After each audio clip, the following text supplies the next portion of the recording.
es le véritable Dieu en qui nous pouvons compter et espérer. Ouvre ta main comme si tu recevais quelque chose de la part du Seigneur, en disant à Dieu, me voici devant ta présence. Je ne suis pas venu comme à l'habitude, mais je suis venu comme un vase vide. Et j'aimerais que tu me remplisses. Prions ensemble. Au nom de Jésus-Christ. Seigneur, nous voici dans ta présence. Nous venons, Seigneur, assoiffés de t'écouter, assoiffés de t'entendre nous parler. Seigneur, je viens comme si hier ne suffisait pas. Je retourne encore dans la source de grâce. Je reviens encore dans ta présence, Seigneur. Et je te prie de me remplir de tes paroles. Parce que tes paroles ne sont pas vaines, mais tes paroles sont oui, amen. Voilà pourquoi je viens, en espérant entendre ta voix, t'entendre me parler, Seigneur. Lorsque tu parles mieux que les autres. Lorsque tu parles, c'est différent. Voilà pourquoi je préfère quand tu parles. Je veux t'entendre parler, Seigneur, parle-moi d'abord. Si, Seigneur, je pourrais me permettre aujourd'hui d'être égoïste, je dirais, parle-moi d'abord, Seigneur, moi d'abord. Je veux t'entendre. Jésus, je te soutiens de mon âme. Parle-moi ce matin.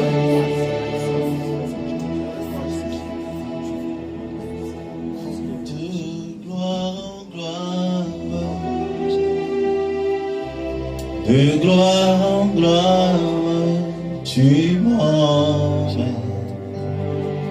Tu m'emmènes. De gloire en gloire, de gloire en gloire, tu m'emmènes. Tu m'emmènes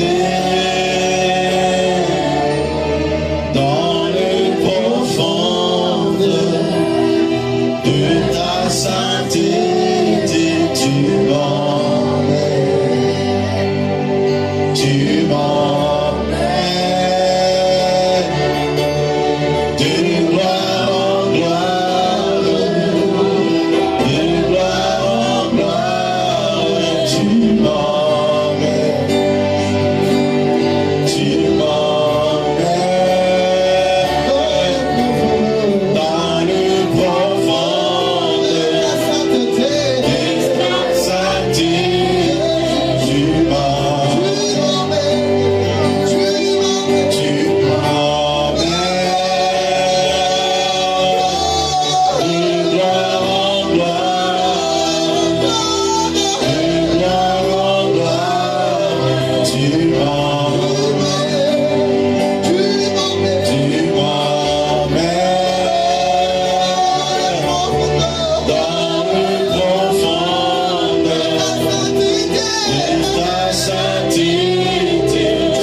J'aimerais demeurer dans ta sainte présence, jouir de merveilles de ta présence. Maladabrande kalabashani, ikalunda rabadigo tarabadika oshati, ikendere de brokotoro oshika, iyamama marada da ukolosoti yamamage. Amène-moi encore dans ta présence. Amène-moi encore dans ta gloire, Seigneur. Que j'aille de gloire en gloire, de victoire en victoire, de profondeur en profondeur. Dans le nom puissant et précieux de Jésus-Christ, le soutien de mon âme, toi le soutien de ma vie. Amène-moi dans ta présence. Amène-moi dans ta gloire, Dieu. Amène-moi dans ta présence.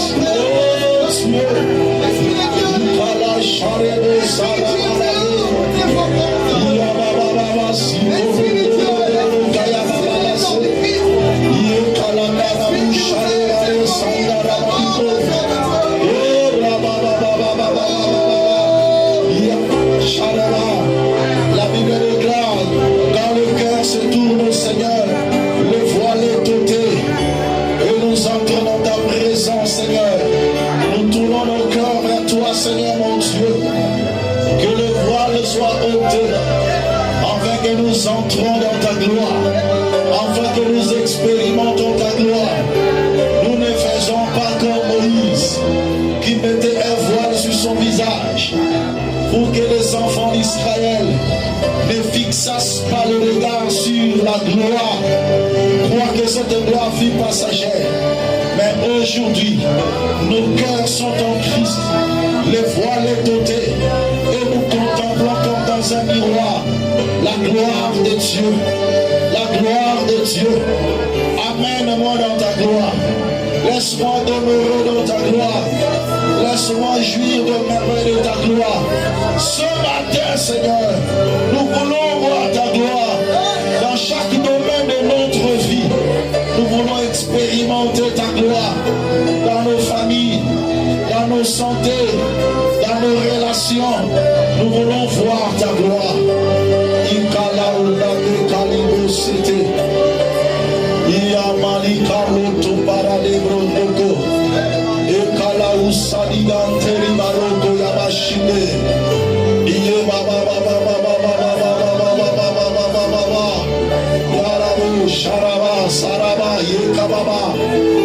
Là où la gloire de Dieu descend, le miracle s'opère sans pour autant qu'on le force.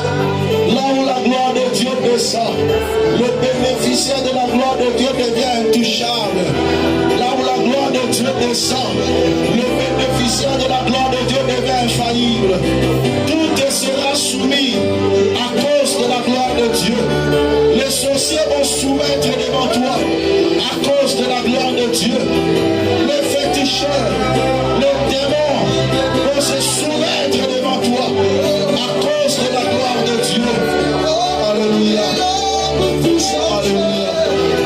Alléluia. Alléluia. Alléluia.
Nous sommes devant toi, Seigneur, comme des vases vides, ayant besoin d'être remplis de ton onction, de ta puissance et de ta grâce.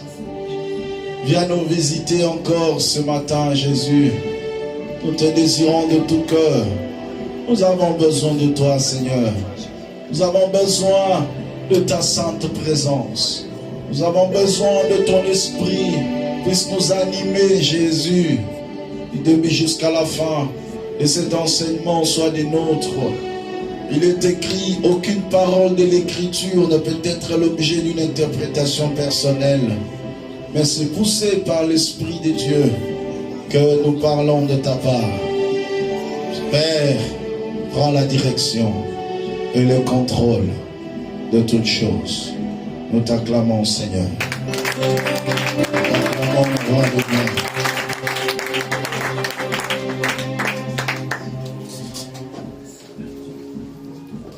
Saluons-nous les uns les autres.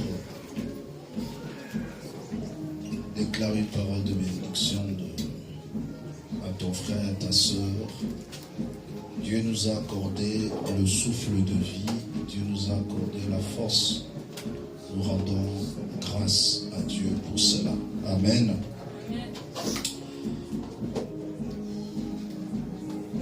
Luc chapitre 1er, le verset 80. J'ai 3 versets que je vais lire qui va introduire notre enseignement de ce matin qui s'intitule « Grandir et se fortifier en esprit ». Grandir et se fortifier en esprit. Je suis dans Luc chapitre 1er, le verset 80, c'est mon premier texte. Or, l'enfant croissait et se fortifiait en esprit. Or, l'enfant croissait et se fortifiait en esprit. Et il demeura dans le désert jusqu'au jour où il se présenta devant Israël. Je reprends le texte parce que c'est très très important. Or,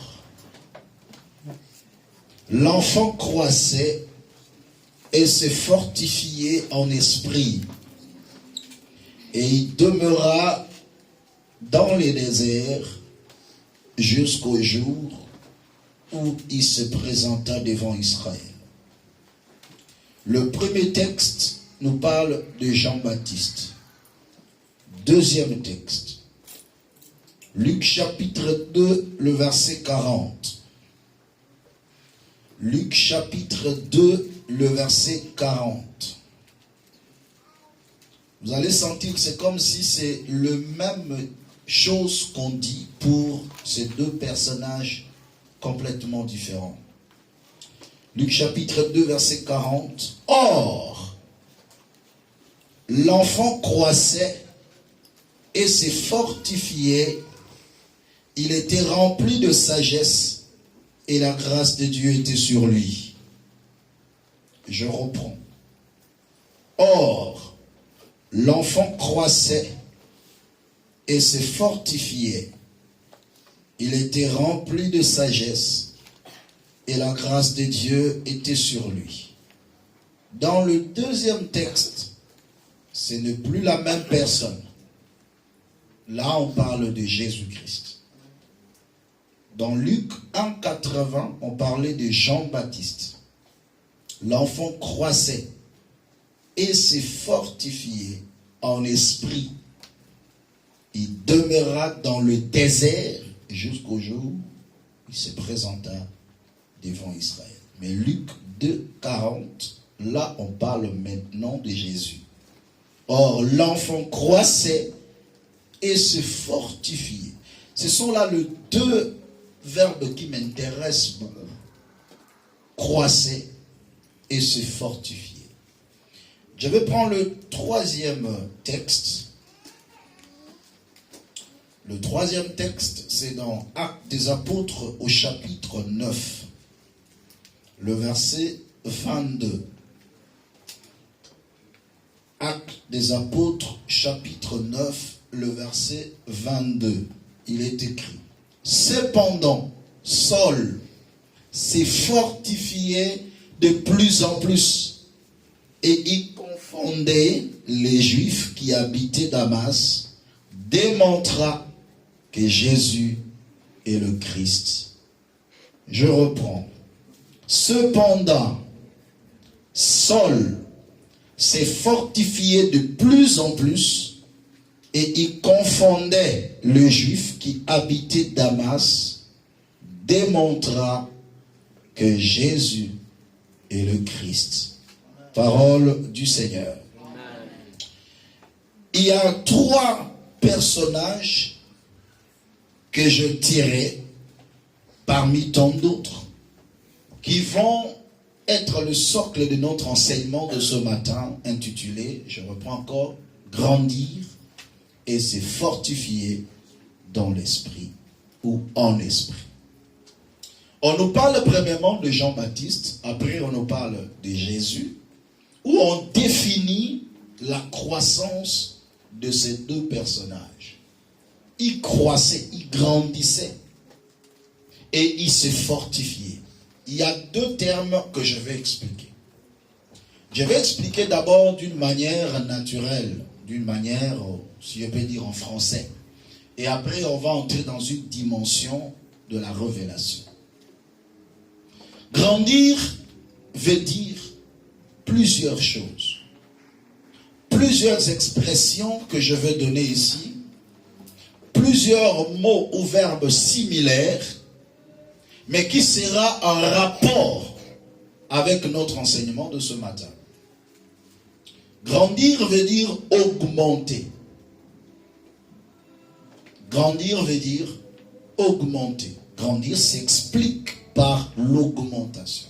Là où il y a une augmentation, on peut dire que la chose grandit ou ça croît. S'amplifier aussi s'explique par la grandeur. S'étendre. Prendre de la longueur. C'est aussi grandir. S'intensifier. Prendre une autre dimension. Une autre puissance. Une autre forme de force. Grandir veut dire aussi monter. Par rapport à l'auteur. Parce que vous devez savoir, il y a plusieurs dimensions dans la croissance. Quelqu'un peut grandir en hauteur, en profondeur, en largeur, en longueur. Ça dépend.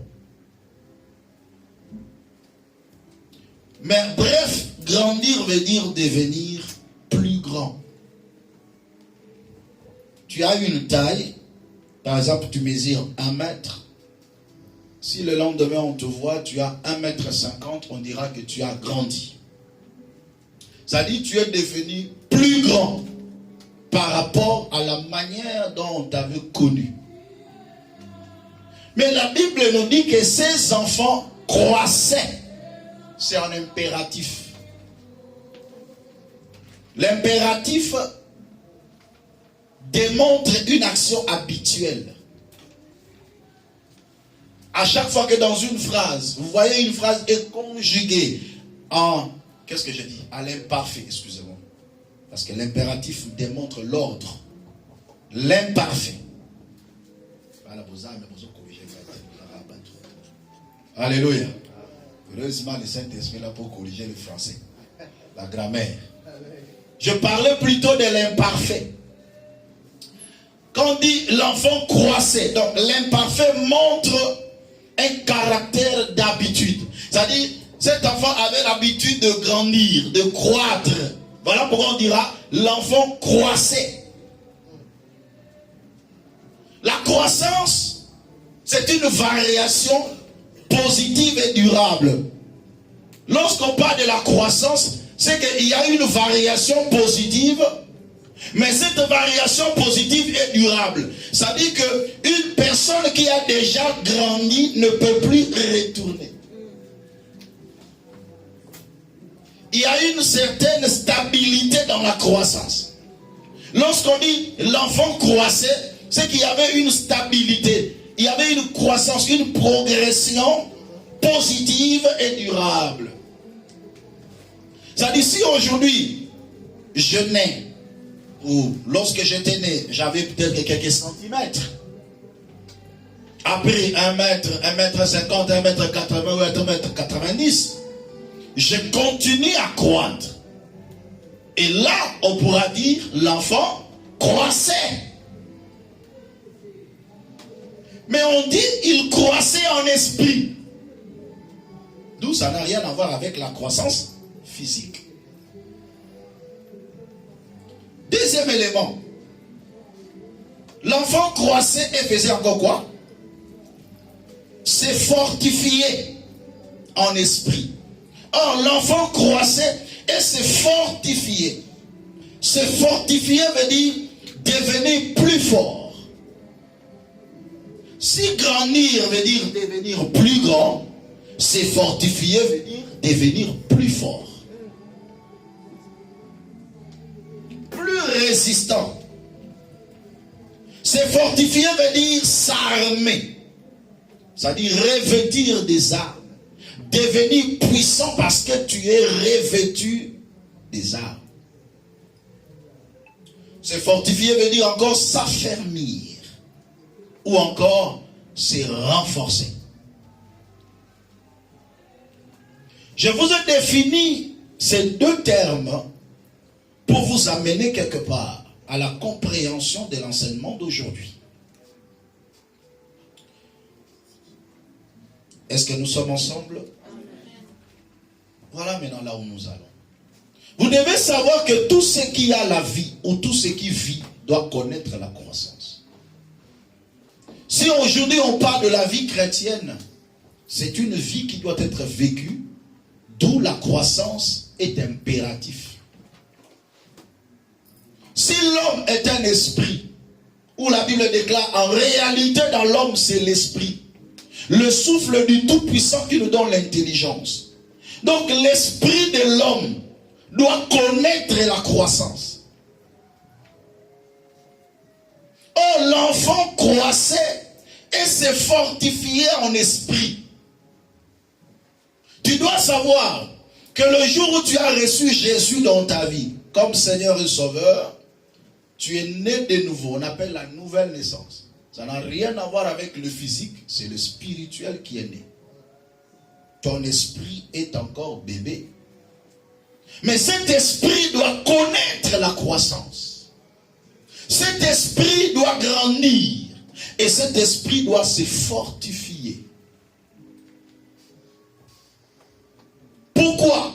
Parce qu'il y a le mystère de la dualité cosmique. La dualité veut dire deux, et cosmique vient de cosmos qui veut dire monde. C'est-à-dire la dualité cosmique veut dire la réalité de deux mondes. Nous allons répondre à cette problématique. Pourquoi dois-je grandir et se fortifier en esprit? Je vais poser la problématique. Et c'est la plus grande des questions que je dois répondre. La première des choses, c'est à cause de la réalité des deux mondes, à cause de la dualité cosmique. La Bible déclare au commencement, Genèse 1:1, Dieu créa le ciel et la terre. Dieu a créé deux mondes. Le ciel comme le monde des esprits et la terre comme le monde physique. Dieu établit son trône dans le ciel, comme la Bible déclare, le ciel appartient à l'Éternel et il a donné la terre au Fils de l'homme. Il donne la domination à l'homme sur la terre. La terre, c'est un monde physique, un monde matériel, où tous ceux qui sont physiques y vivent. Le ciel, c'est un monde spirituel, ou le ciel, parlons de ciel, pas le ciel. Le ciel parce que c'est l'ensemble des royaumes qui existent dans le royaume, dans le monde céleste. Vous savez, depuis la rébellion de Satan, Lucifer, dans ce monde spirituel, il y a eu scission où on parle maintenant de deux royaumes. Il y a le royaume des lumières qui est conduit par le Seigneur Jésus-Christ. C'est lui qui est le roi. Il est servi par ses saints anges qui sont puissants en action. Et ce royaume est caractérisé par l'amour, le bien, la vérité, la transparence. Un jour, on en parlera en profondeur. De l'autre côté, c'est le royaume des ténèbres, où c'est le diable qui est le roi dans ce royaume. Le diable travaille pour la destruction et pour la régression. Ce royaume est caractérisé par la haine, le mensonge, l'hypocrisie, bref, le mal. Allez-y comprendre maintenant. Ces deux royaumes qui constituent le monde des esprits, qui constituent le monde spirituel, exercent leur influence sur le monde matériel. Est-ce que quelqu'un est en train de me comprendre bien? Sûrement très bien.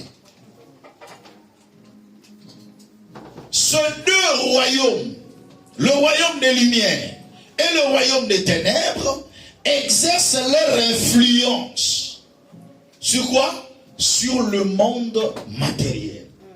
Et leur champ de bataille, c'est l'homme. Tu es comme un champ de bataille entre le royaume de lumière et le royaume des ténèbres. Parce que l'esprit n'habite pas dans le vide. L'esprit habite là où il y a le sang. Parce que la vie est dans le sang. Comme ton corps est un champ de bataille, ainsi tu es appelé à comprendre la réalité de l'esprit.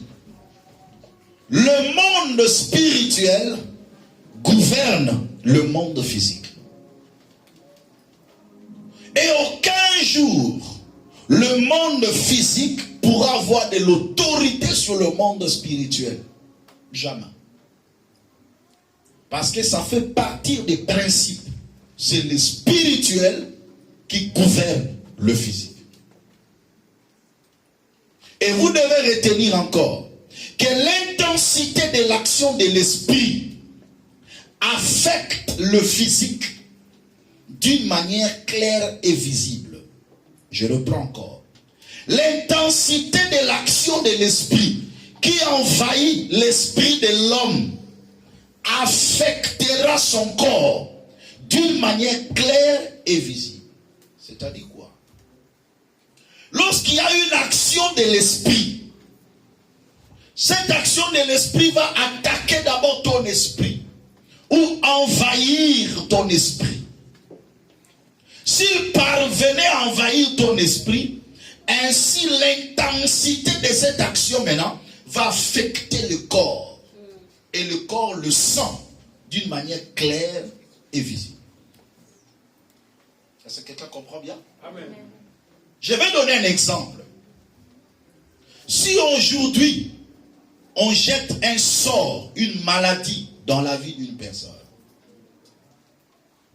cette maladie a été jetée spirituellement. Mais ne vous en faites pas. Ça n'attaque pas directement le corps. Ça commence d'abord à se battre avec l'esprit. Est-ce que quelqu'un comprend? Si l'esprit est faible, c'est alors que l'esprit est dompté et l'intensité maintenant de l'action. C'est-à-dire la puissance de l'action de l'esprit va maintenant commencer à se manifester, à s'extérioriser, à affecter le corps. Voilà pourquoi Proverbe dit que l'esprit de l'homme le soutient dans la maladie. Et cela vaut dans tout le domaine de la vie. Si aujourd'hui le diable veut détruire ta vie, il attaque d'abord l'esprit de l'homme. Quand l'esprit est faible, c'est alors que l'intensité de l'action va affecter maintenant. C'est là c'est fait, quel que soit dans le royaume de lumière ou royaume des ténèbres. Comme le royaume de lumière travaille pour la construction, quand l'action vient du royaume de lumière, ça envahit d'abord l'esprit de l'homme. Si l'esprit de l'homme est accessible à l'action de Dieu du royaume de lumière, c'est alors qu'il sera bénéficiaire de cette action et cela va affecter le corps en termes de progrès et de développement. Mais tandis que quand l'esprit diabolique attaque une personne et parvient à dompter son esprit, c'est alors que l'intensité de l'action, comme il travaille pour la destruction, dans le physique, l'homme va constater la destruction, le blocage, les échecs dans sa vie. Bien-aimé dans le Seigneur, tout ce que tu remarques en termes de négativité venant du royaume des ténèbres par rapport à sa vie, c'est que ceci a déjà dompté ton esprit. Je suis en train de vous amener quelque part, à vous ouvrir l'esprit, à vous faire comprendre, bien-aimé dans le Seigneur, ne blaguez pas avec la dimension de l'esprit.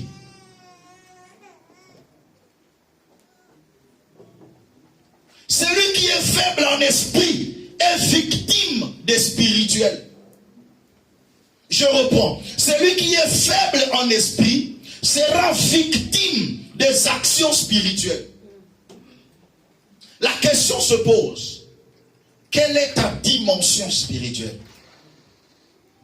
Ainsi, j'inviterai toute personne à donner de la taille à sa vie spirituelle. Parce que notre taille spirituelle doit être proportionnelle, ou voire même plus par rapport aux défis auxquels nous sommes exposés.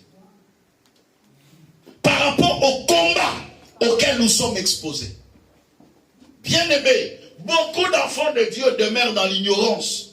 Pendant que le combat est rigide dans sa vie, pendant que les difficultés se multiplient dans sa vie, mais il n'a pas conscience que je dois me donner de la taille spirituelle pour vaincre dans ce combat. À chaque fois que tu remarques quelque chose de bizarre sur ta vie, pose-toi la question, quelle est ma taille spirituelle proportionnellement par rapport à ces combats? L'enfant croissait et se fortifiait en esprit. Beaucoup d'enfants de Dieu demeurent dans la distraction. Pendant que les combats se multiplient, c'est alors que toi tu t'affaiblis. Voilà pourquoi il est écrit, si tu faiblis au jour de ta détresse, ta force ne sera que détresse. C'est dans de pareils moments qu'on doit maximiser notre dimension de l'esprit. L'objectif du diable est de nous maintenir faibles en esprit. C'est ça l'objectif de l'ennemi. Tout le combat que tu peux remarquer dans le parcours de ta vie, le diable a un seul objectif, de te maintenir faible en esprit. Toutes les distractions que tu as là, tout le comportement bizarre que tu as, toutes les vies de péché que tu mènes, toutes les manques de prières que tu fais, tu fuis là. L'objectif est simple. Ce n'est pas le fait de donner la raison au pasteur. Je m'en fous de tes raisons. Le plus grand problème, le diable cherche à atteindre son objectif. Que tu sois faible en esprit. Amen. Parce que le diable va veiller sur tout ce qui peut ajouter un plus à ta dimension spirituelle. Il doit veiller sur ça. Afin de te maintenir dans un régime où tu ne seras que faible en esprit pour qu'il lui puisse avoir la capacité de te dompter. L'homme est esclave de ce qui a triomphé de lui. Je vais vous citer quelques points rapidement de ce qui amène quelqu'un à devenir faible en esprit ou avoir un esprit faible. La première des choses, c'est la malédiction. Quand quelqu'un, on le maudit à tout moment, ou quand quelqu'un est maudit, cette personne est faible en esprit. Nombre chapitre 22, versets 1 à 6. Nombre chapitre 22, Versets 1 à 6. Les enfants d'Israël partirent et ils campèrent dans les plaines de Moab, au-delà du Jourdain, vis-à-vis de Jéricho. Balak, fils de Tsippor, vit tout ce qu'Israël avait fait aux Amoréens, et Moab fut très effrayé en face d'un peuple aussi nombreux. Il fut saisi de terreur en face des enfants d'Israël. Moab dit aux anciens de Madian, cette multitude va dévorer tout ce qui nous entoure, comme le bœuf broute la verdure de champs. Balak, fils de Tsippor, était alors roi de Moab. Il envoya des messagers auprès de Balaam, fils de Béor, à Pétor, sur le fleuve, dans le pays de fils de son peuple, afin de l'appeler et lui dire, viens, voici un peuple est sorti d'Égypte. Il couvre la surface de la terre. Il habite vis-à-vis de moi. Viens, je te prie, maudis-moi ce peuple, car il est plus puissant que moi. Peut-être aussi ainsi pourrais-je le battre et le chasserai-je du pays. Car je sais que celui que tu bénis est béni et celui que tu maudis est maudit. La première des choses qui rend quelqu'un faible, c'est une malédiction. Ce peuple d'Israël était un peuple puissant. Mais Balak était roi de Moab. Il voit les enfants d'Israël en train de remporter des victoires sur leur parcours parce qu'ils étaient puissants. Or que la puissance que tu as physiquement dépend de la puissance spirituelle que tu possèdes. Il dit alors, viens, il appelle un grand prophète en Israël. Il dit, maudis-moi ce peuple. Parce que c'est un peuple puissant. Il est plus puissant que moi. Si tu le maudis, il dit, ainsi pourrais-je le battre. Ainsi pourrais-je le battre. Donc cet homme a compris. Un peuple qui est puissant, mais si la malédiction pèse sur ce peuple deviendra faible, alors je vais le remporter.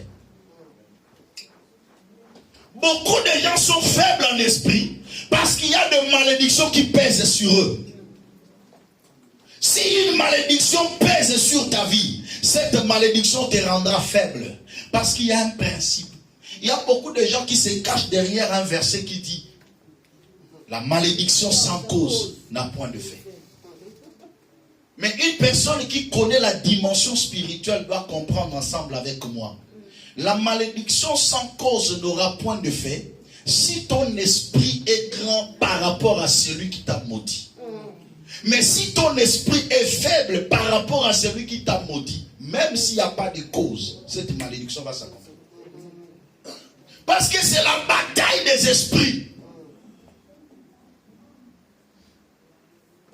Si la malédiction sans cause n'a point de fait, mais pourquoi Hiel de Bethel, lorsqu'il est venu rebâtir Jéricho, il a perdu Ségoub et Abiram, ses deux fils, selon la parole qu'Élisée avait prononcée.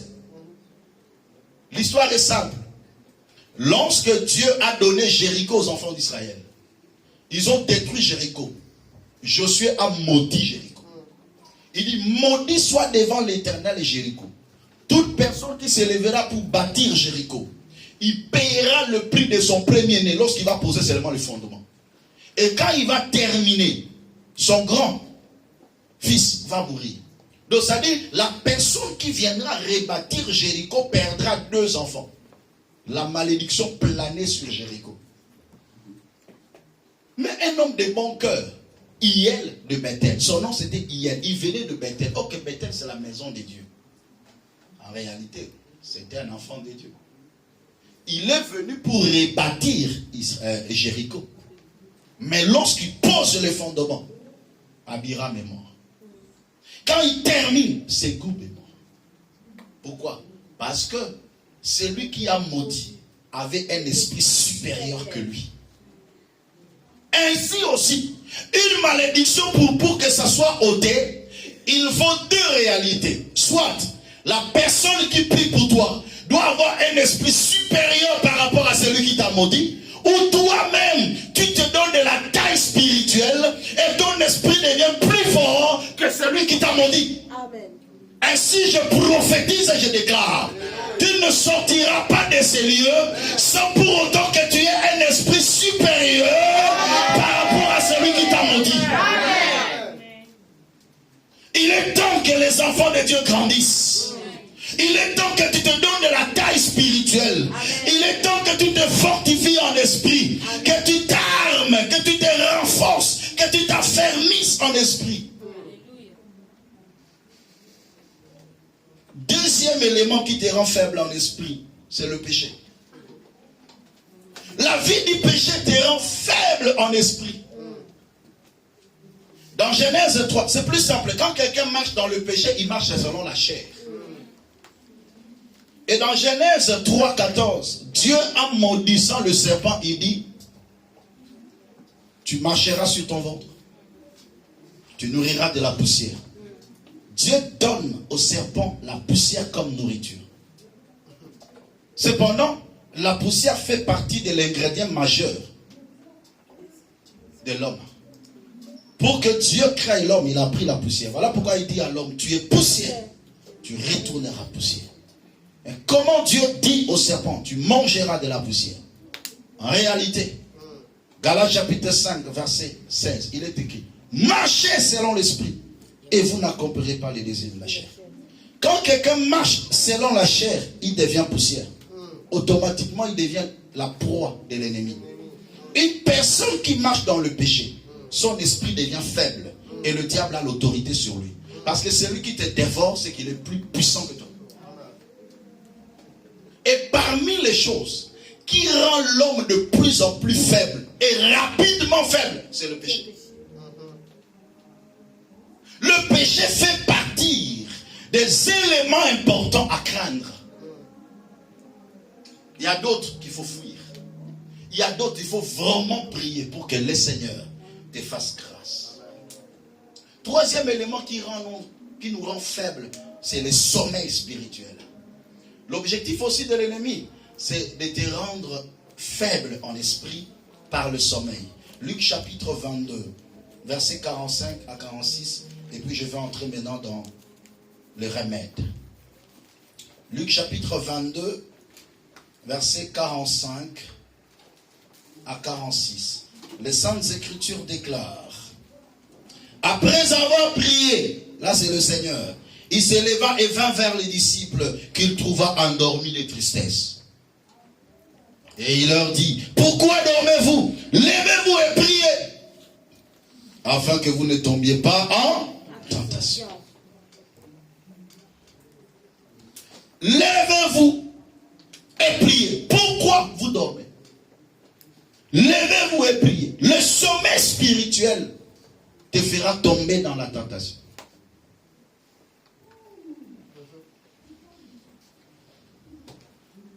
Quels sont les remèdes? Allons-y droit au but. Dans la vie, la nature nous enseigne. Il y a 4 éléments majeurs qui permettent une bonne croissance. Partant du physique pour faire sortir le spirituel. Vous êtes ensemble avec moi? La première des choses, on va travailler ensemble. Qu'est-ce qui fait qu'une personne puisse grandir physiquement? 1. Rapidement. La nourriture. 2. Bon, dormir. 3. Allez-y. Tout ce qu'on a des cas. Moi, je retiens ce que moi je retiens. Je retiens la nourriture, je retiens encore quoi? Sommeil. Hein? Je ne retiens pas le sommeil. Je prends les éléments importants. Je sais que le sommeil contribue à la croissance, mais je ne le prends pas. Je vais vous dire pourquoi. Hein? Exercice corporel, ça contribue aussi à la croissance. Je prends ça. 3. Boire de l'eau. Ouais, je peux le prendre aussi. Mais il y a un élément très important. Parce que s'il n'y en a pas, c'est que la personne ne vit pas. C'est quoi? Oui. Hein? L'hygiène aussi, c'est important. Je prends aussi l'hygiène. Donc ça dit c'est laver. Très important. On a besoin de l'eau. Je prends hydrater et c'est laver. On a besoin de l'eau. Quoi encore? Le dernier point, ça devait être le premier point. S'il n'y en a pas, c'est que l'homme ne vit pas. C'est quoi? Hein? Donnez-moi un verbe. Oui, mais donnez-moi un verbe qui en résulte. Respirer. Donc, il faut une bonne respiration. Donc, ça dit avoir un bon environnement qui te permettra de bien respirer. Ok? Un environnement où il y a l'oxygène, ça te permet aussi de bien respirer. Là, ça va. Deuxièmement, une bonne alimentation va déclencher ta croissance.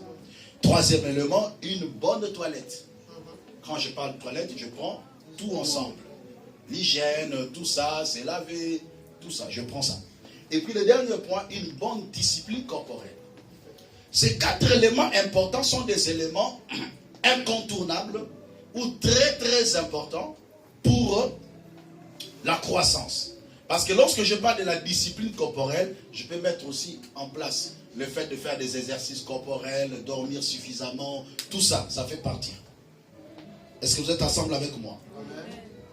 Si l'homme physique a besoin de ces choses, mais on dit en réalité dans l'homme c'est l'esprit. C'est que l'esprit de l'homme aussi a besoin de ce genre de choses, mais d'une manière similaire.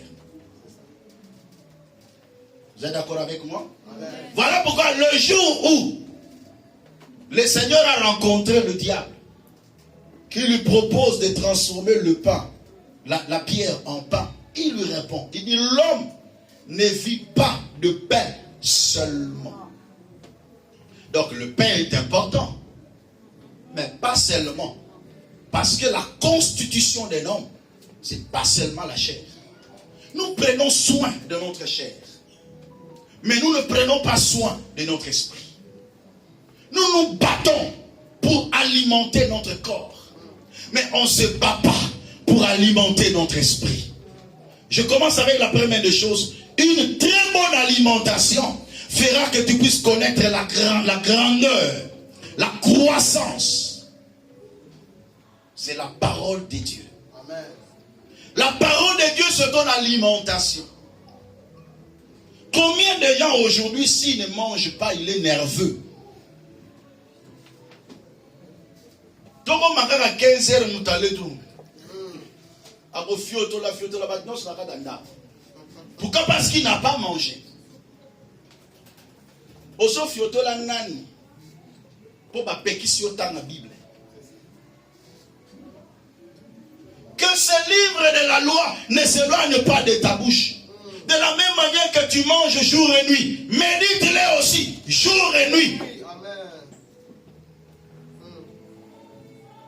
Est-ce qu'il y a des gens qui méditent la Bible ici? Tu as besoin de la grandeur de l'esprit.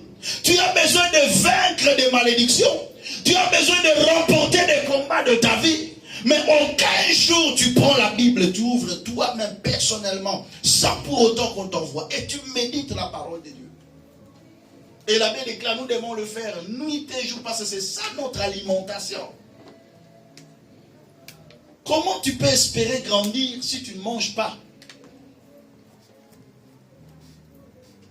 Yo matin ya izaka dimanche.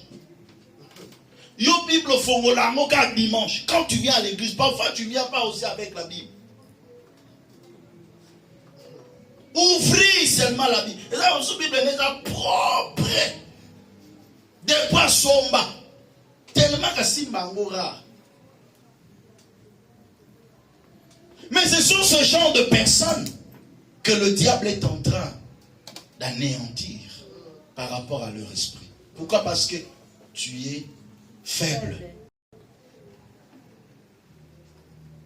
Au sens il y a 7 jours sans collier. Hein?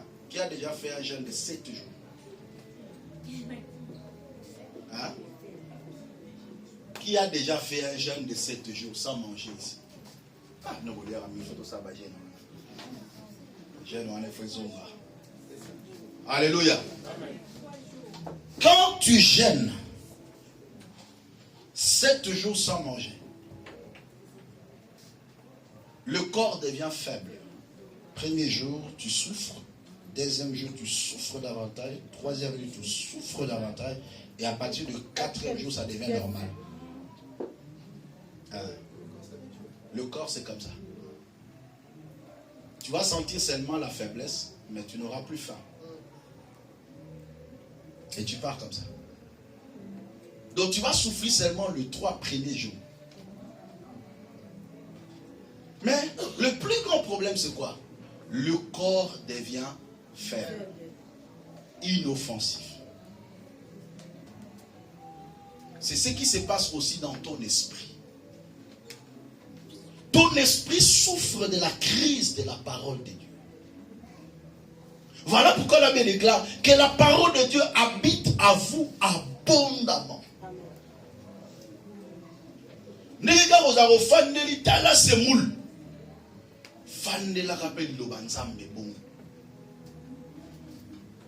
Qui peut prendre la décision aujourd'hui, ne fût-ce qu'une heure devant la parole de Dieu, en train de méditer? Ah, quand la tozaga n'a pas chrétien, pasteur la tanga qui verset moi na comprendre moi te expliquer là. Les lo bazala kali susu de pas chrétien on pas si là. Ah! Na yako mona chrétien mona poto moko bandanga na ya poto ba jare ba chrétien mona ka moko. Na ba serviteur était mwana na nzambe moko kaka. Oh, pena go bengo papa e abwaki nga mo texte sangu. Papa tela mana na texte oyo. Na tangi na comprendre. Donc ils appellent pas nza bazaba tanga kako. Mais amundele. On va essayer ça yo.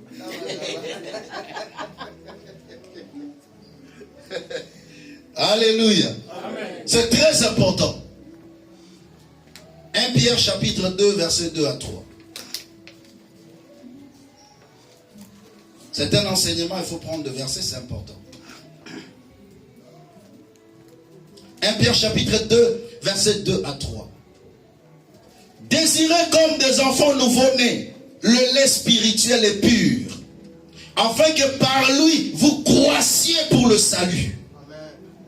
Si vous avez goûté que le Seigneur est bon, approchez-vous de lui, pierre vivante, rejetée par les hommes et choisie et précieuse devant Dieu. Désirez comme des enfants nouveau-nés le lait maternel, le lait spirituel. Le lait spirituel, là, c'est la parole de Dieu. Amen. Il dit, désirez cela. Est-ce qu'il y a encore ce désir dans nos cœurs de désirer la parole de Dieu? Est-ce que sentiment sur hein?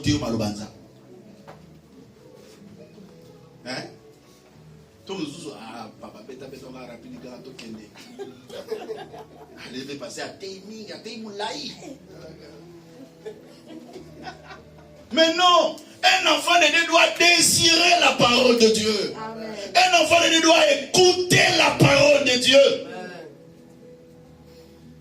Frère, vous savez, vous êtes doté à la militaire. Pour doter la bas tout ça, pour libérer ça là-bas. Paul prêchait pendant toute la nuit. Un homme était assis à côté de fenêtre. Il tomba et mourut.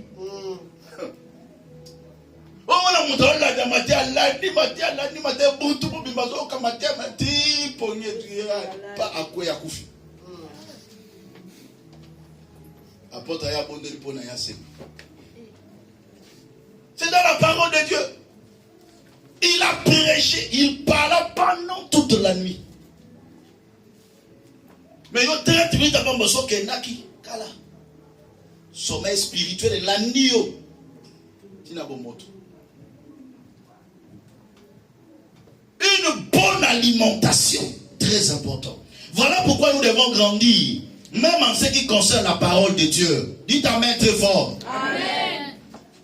Les prédicateurs, il faut prêcher les enseignements qui vont amener les gens à grandir. Hébreux chapitre 6, verset 1er.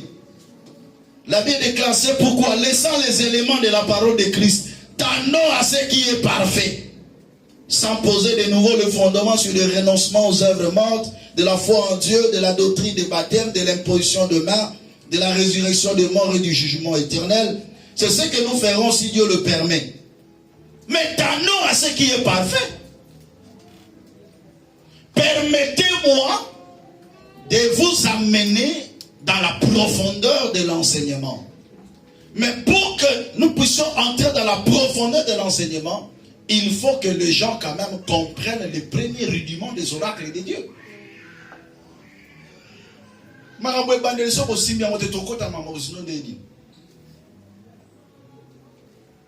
Voilà pourquoi aujourd'hui, l'église est restée là, par terre. Pourquoi? Parce qu'il n'y a plus des enseignements qui peuvent constituer comme des aliments solides pour que la croissance soit attestée dans la vie des chrétiens. Lorsqu'à tout moment, on doit parler que de la délivrance du matin au soir, du 1er au 30, de janvier à décembre, les gens ne grandissent pas. Non, dans l'alimentation, il faut des variations. Voilà pourquoi l'église devient faible.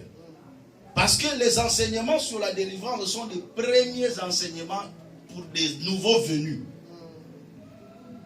Maintenant, vu que tu ne grandis pas, on n'est pas obligé de retourner dans des enseignements comme ça. Même en réalité, cet enseignement, c'est un affermissement. Mais si on le rappelle, parce qu'il y a des gens qui ne se conforment pas, nous devons avancer, bien-aimés. Alléluia. L'enfant croissait et se fortifiait en esprit. Quelle est ta dimension de la croissance? Deuxième élément, une bonne respiration. Dans la logique de fait, l'homme doit toujours respirer pour grandir. Si tu ne respires plus, c'est que tu ne grandis plus. D'où on peut dire qu'il faut respirer sans cesse. De la même manière, l'abbé déclare dans 1 Thessaloniciens chapitre 5 verset 17, il dit prier sans cesse. La prière pour un enfant de Dieu, c'est comme une respiration. Tu dois à tout moment prier. Parce que lorsque tu pries, la prière te donne la force de l'esprit. En accord avec Luc chapitre 21, le verset 36. Veillez donc et priez en tout temps, afin que vous ayez la force d'échapper à toutes ces choses qui arriveront et de paraître debout devant le Fils de l'homme. Veillez donc et priez en tout temps. La prière donne la force. Parce que n'oubliez pas, nous sommes en train de parler sur grandir et se fortifier en esprit. Lorsque tu as une bonne maîtrise de la parole de Dieu, une bonne lecture, méditation, écoute de la parole de Dieu, ajoute une vie permanente dans la prière. J'aime dire aux enfants de Dieu, la prière n'a jamais été une punition. La prière doit être une vie. On dit la prière c'est un dialogue. C'est comme si tu causes avec une personne. Mais vu que le diable connaît la puissance de la prière, il sait ce que la prière peut apporter dans la vie spirituelle d'une personne. Voilà pourquoi il le combat. On peut rester comme ça. On commence à causer de tout et de rien. Politique, sport. On peut rester comme ça toute la journée. On ne fait que ça. Mais jamais, impossible, on peut rester comme ça en prière. Pour bêta solo na muntu, bamsu baza ba spécialiste ma solo et kata na lati. Ba rotel ma bandi au solo là. Titi pendant 1 heure. Mais ba reconverti dans mon prière. Parce que la prière est une force. La prière est une puissance. C'est très important. On peut rester comme ça toute la nuit en train de causer entre amis, entre frères. Mais impossible de rester toute la nuit dans la prière parce que les gens vont dormir. Le diable met ça dans ta tête. Que la prière c'est comme une punition.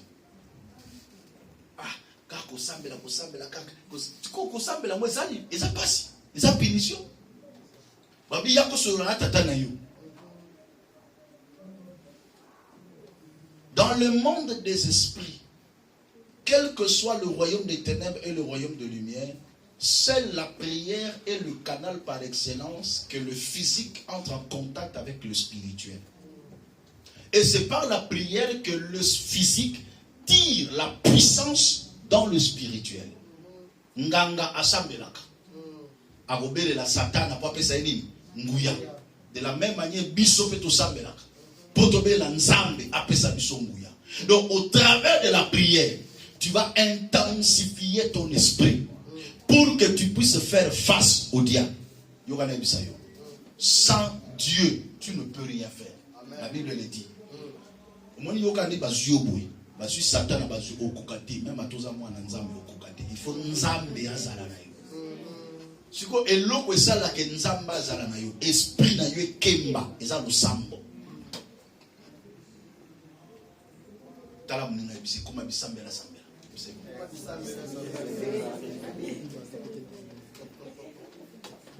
Prière fait à la respiration dans ya mokolona. C'est comme tu respires comme ça. Tu vas prier aussi comme ça. Et ça bela baza basambela ka surtout comme l'église dans sa vie. Ana yokayo. Bazokata. Oh zokata nata mozo nganda ko. Oh batak. Batak on nini yoke bitumba ozonga na baseke. Oh batak nga. Bible lobby, voici, je vous ai donné le pouvoir de marcher sur les serpents, sur les scorpions et sur toute puissance de l'ennemi. Rien ne pourra vous nuire. Oui, bah serviteur à quel salut délivrance à zone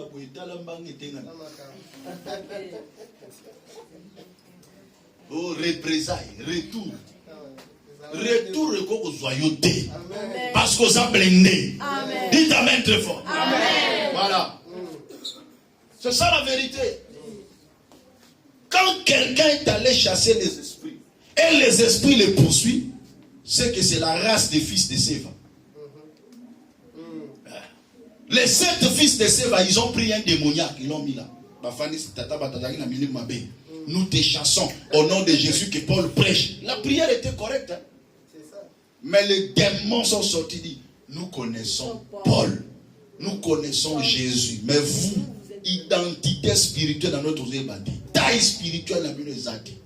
Il avait déclaré, les démons les ont frappés et les blessés en enlevant leurs habits. Ils sont partis nus. Donc on a attaqué au la délivrance à Zongi Nangam. Et rien ne pourra vous nuire. Donne-toi de la taille spirituelle. Donne-toi de la taille. Sauf moi que dans le comité qu'on est caté. Le pasteur n'a pas de ça.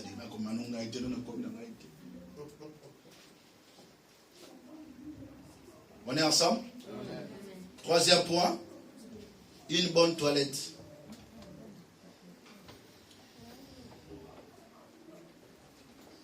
Jean chapitre 15, verset 3.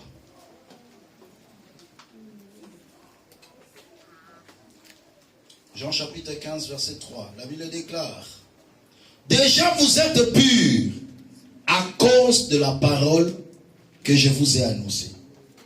La parole de Dieu dans la troisième dimension est semblable à de l'eau qui nous sanctifie. Amen. Nous sommes comme des Esther qui sont dans le palais royal, à qui le roi met des eunuques à leur disposition, leur donnant des choses nécessaires pour leur toilette, afin que lorsque ces femmes seront pures, elles vont rencontrer le roi, à la surveillance des gays, de l'eunuque. De la même manière, nous aussi, comme l'épouse du Seigneur, Dieu a mis ses serviteurs afin de nous sanctifier par la parole, pour que nous puissions marcher dans la droiture et dans la sainteté. Tu ne peux pas augmenter ta taille spirituelle si tu ne marches pas dans la sanctification. Si tu ne marches pas dans la crainte de Dieu, tu n'auras pas une bonne taille spirituelle. Ainsi, on doit reprendre ce qu'on avait dit, que c'est le péché qui diminue ta capacité spirituelle. Mais lorsque tu marcheras dans la sanctification, tu vas augmenter ta taille.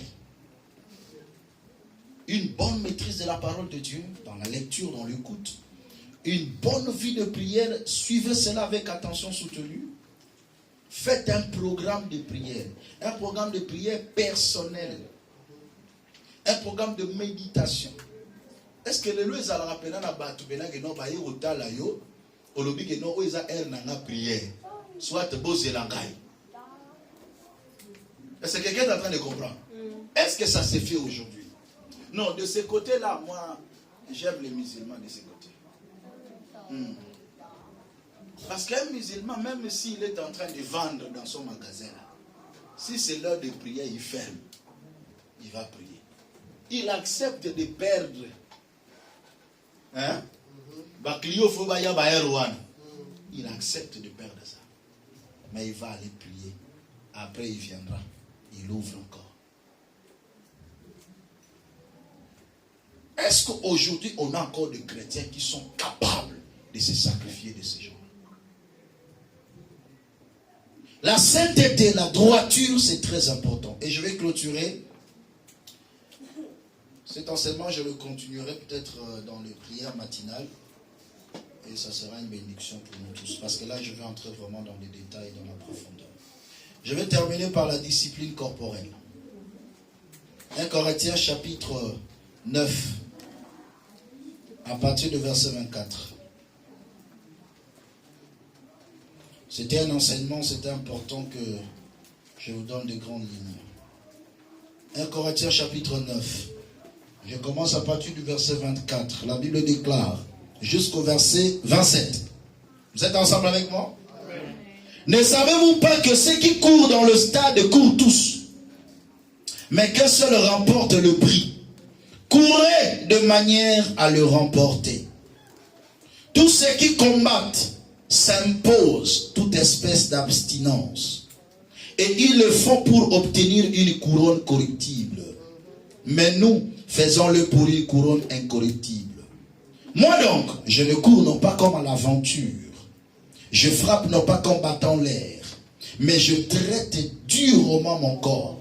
Je le tiens assujetti, de peur d'être moi-même rejeté après avoir prêché aux autres paroles du Seigneur. Amen. Suivez très bien parce que je vais clôturer par là. La discipline corporelle. L'apôtre Paul est en train de dire quelque chose de très important.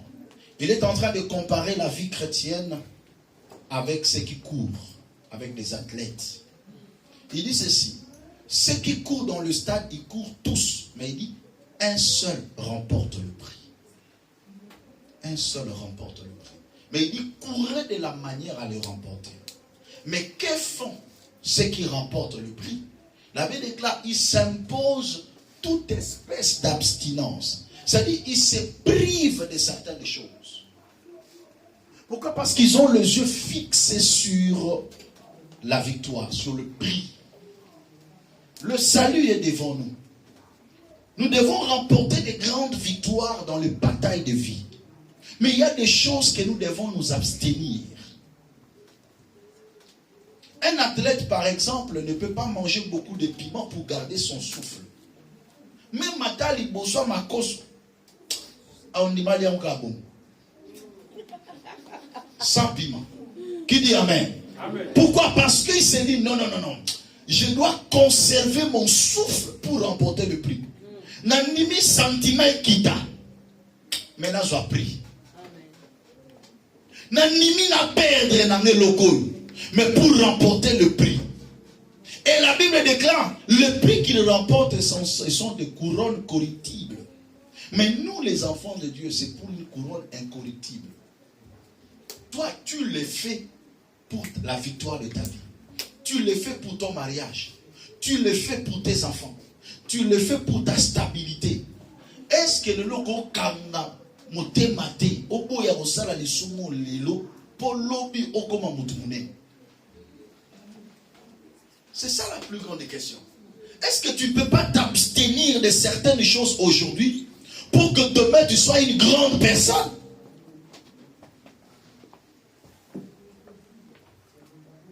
Quelles sont les choses que tu dois laisser tomber? Des choses qui t'empêchent d'avancer. Des choses qui t'empêchent de progresser, de prospérer. Tu dois prendre la décision aujourd'hui de tout laisser. L'abstinence. Abandonner certaines choses. Mais pour que tu puisses avoir de la taille spirituelle. Qu'est-ce qui te bloque? Qu'est-ce qui te rend faible en esprit? Que Dieu vous bénisse. Que Dieu bénisse sa parole.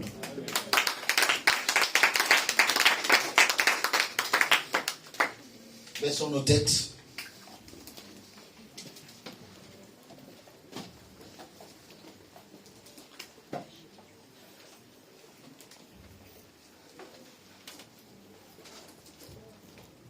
Que chacun examine sa vie. Que chacun regarde qu'est-ce qui se passe autour de moi. Qu'est-ce qui m'empêche à avancer? Qu'est-ce qui m'empêche à augmenter ma taille spirituelle? Qu'est-ce qui te bloque, bien-aimé? On a 5 minutes dans la prière, mais je veux que tu fasses cette prière avec ton cœur. Prions au nom de Jésus. Alléluia.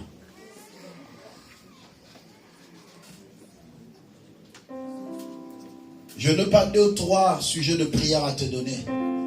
C'est le seul sujet de prière que je te donne. Mais je veux que tu sois sérieux dans ta prière. Montre-toi devant Dieu.